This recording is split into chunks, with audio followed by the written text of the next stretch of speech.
Shalom, selamat malam semuanya. Di sini kami ingin mempresentasikan hasil diskusi kami tentang pemrosesan data dengan saya, Saul Michael Martin Silitonga, dan teman saya Saya Febran Valentino Sembiring. akan memulai membacakan hasil diskusi kami. Selanjutnya saya serahkan kepada teman saya. Oke, yang pertama pengertian data. Data adalah suatu penggambaran fakta, pengertian instruksi yang dapat disampaikan dan diolah oleh manusia atau mesin. Contoh, data berupa angka, karakter, alfabet, simbol, gambar, suara, dan lain-lain. Pengolahan data pada komputer tergantung pada CPU, memori, dan I/O device. Pengertian lain data adalah kumpulan informasi yang telah diubah supaya bisa dioperasikan dengan komputer. Biasanya, informasi tersebut dikonversikan dalam kode biner atau binary sebelum menjadi data yang siap diolah. B. Proses device. Otak sebuah komputer berada pada unit pemrosesan. Unit pemrosesan ini dinamakan CPU. Fungsi CPU adalah sebagai pemroses dan pengolah data yang selanjutnya dapat menghasilkan suatu informasi yang diperlukan. Pada komputer mikrounit, pemrosesan ini disebut dengan pemroses mikro atau prosesor yang berbentuk yang terdiri dari ribuan sampai jutaan IC. Fungsi lain utama dari CPU adalah bekerja dengan aritmatika dan logika terhadap data yang terdapat dalam memori atau yang dimasukkan melalui unit masukan seperti keyboard, scanner, dan joystick.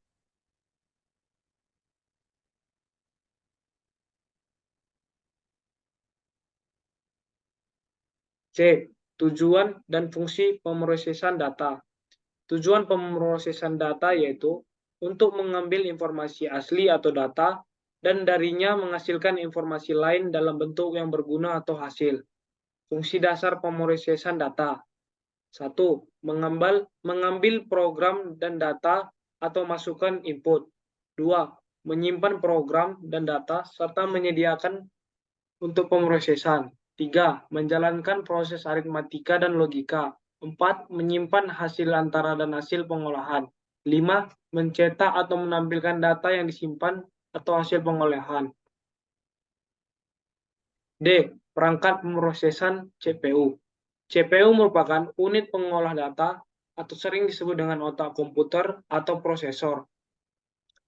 Perangkat pemrosesan data yang pertama ada control unit atau CU yang bertugas untuk menerjemahkan perintah atau instruksi secara berurutan yang kemudian diteruskan ke seluruh bagian komputer. Control unit memiliki tugas sebagai berikut. A. Melakukan pengiriman instruksi ke ALU bila ada sebuah proses perhitungan aritmatik. B. Menyimpan hasil proses ke memori. C. Mengambil instruksi dan data dari memori saat diperlukan sebuah proses. D. Mengatur dan mengendalikan alat-alat input dan output I/O.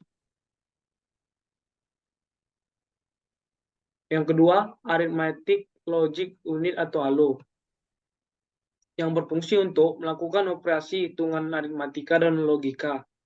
Contoh operasi aritmatika adalah operasi penjumlahan dan pengurangan, sedangkan contoh operasi logika adalah logika AND dan OR. Operasi yang dilakukan ALU seperti penambahan, pengurangan, pembagian, dan perkalian. Sedangkan operasi logika seperti operasi boolean yaitu OR, AND, NOT. 3. Sistem kerja ALU dan CU. A. Langkah pertama, CU mengambil instruksi berupa kode yang tersimpan di dalam memori.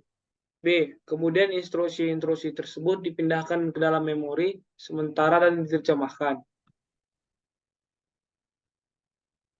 Lalu, proses yang dilakukan selanjutnya sebagai contoh. Jika hasil pemecahan kode menginginkan penjumlahan dari suatu angka, maka CU akan mengirimkan tugas tersebut pada ALU dan ALU akan memproses perhitungan tersebut hingga memperoleh hasil penjumlahannya. Yang keempat, itu memori atau pengingat. Memori merupakan istilah generik yang merujuk pada media penyimpanan data sementara pada komputer. Di dalam memori bisa juga disebut dengan register. Register adalah sejumlah kecil memori komputer yang bekerja dengan kecepatan sangat tinggi yang digunakan untuk melakukan eksekusi terhadap program-program komputer dengan menyediakan akses yang cepat terhadap nilai-nilai yang umum digunakan. Registry yang sering digunakan antaranya A. Memory Buffer Registry atau MBR, yaitu berisi sebuah word yang akan disimpan di dalam memori. B. Memory Address Register, berfungsi untuk menentukan alamat word. C. Instruction Registry, berisi instruksi 8 bit opcode. D. Instruction Buffer Registry, berfungsi untuk menyimpan sementara instruksi sebelah kanan word dalam memori. E. Program komputer atau PC, berisi alamat pasangan instruksi yang akan diambil dari memori. F. Akumulator dan multiple question, berfungsi untuk menyimpan sementara.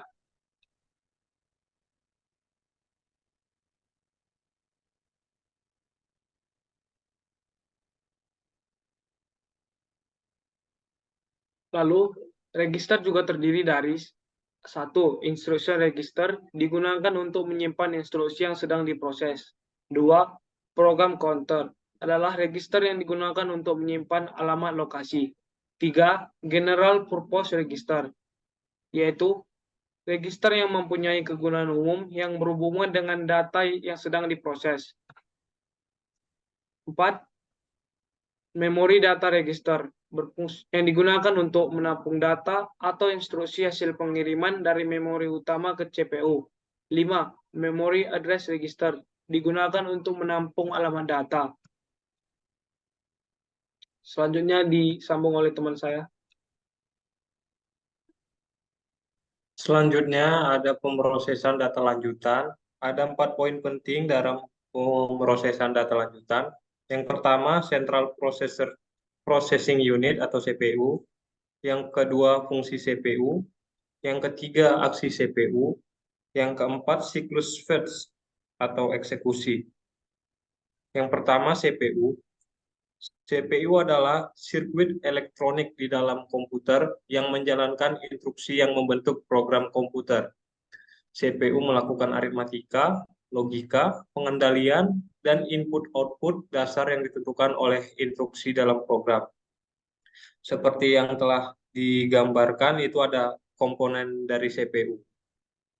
Selanjutnya, ada fungsi dari CPU, yaitu menjalankan program-program yang disimpan dalam memori utama dengan cara mengambil instruksi-instruksi, menguji instruksi tersebut, dan mengeksekutinya satu persatu sesuai alur perintah. Selanjutnya ada gambar dari CPU dalam komputer. Pandangan paling sederhana, proses eksekusi program adalah mengambil pengolahan instruksi yang terdiri dari 2 langkah, yaitu operasi pembacaan instruksi atau fetch. Yang kedua, operasi pelaksanaan instruksi atau execute. Yang ketiga, ada aksi CPU. Yang pertama, aksi CPU ke memori, perpindahan data CPU ke memori, dan sebaliknya. Yang kedua, CPU dan input-output, perpindahan data dari CPU ke modul input-output, dan sebaliknya. Yang ketiga, ada pengolahan data. CPU membentuk sejumlah operasi aritmatika dan logika terhadap data. Yang keempat, kontrol merupakan instruksi untuk pengolahan fungsi atau kerja. Selanjutnya, itu ada gambar dari komponen internal CPU. Dan terakhir ada poin terakhir, yang B, siklus fetch atau eksekusi dijalankan atau jalankan. Pada setiap siklus instruksi, CPU awalnya akan membaca instruksi dari memori. Selanjutnya terdapat register dalam CPU yang berfungsi mengawasi dan menghitung instruksi. Selanjutnya yang disebut program counter atau PC. PC akan menambah satu hitungannya setiap kali CPU membaca instruksi. Instruksi-instruksi yang dibaca akan dibuat dalam register instruksi atau IR.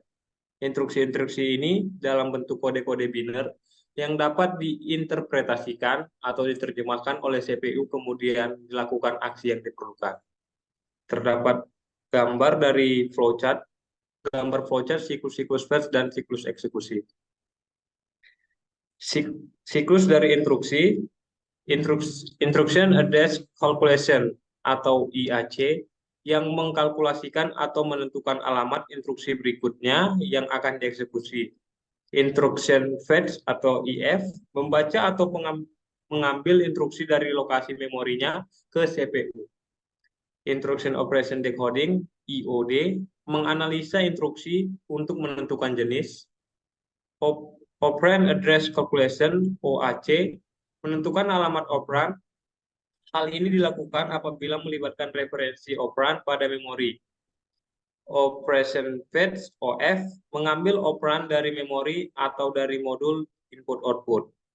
Data Operation DO, membentuk operasi yang diperintahkan dalam instruksi. Operand Store, OS, menyimpan hasil eksekusi ke dalam memori.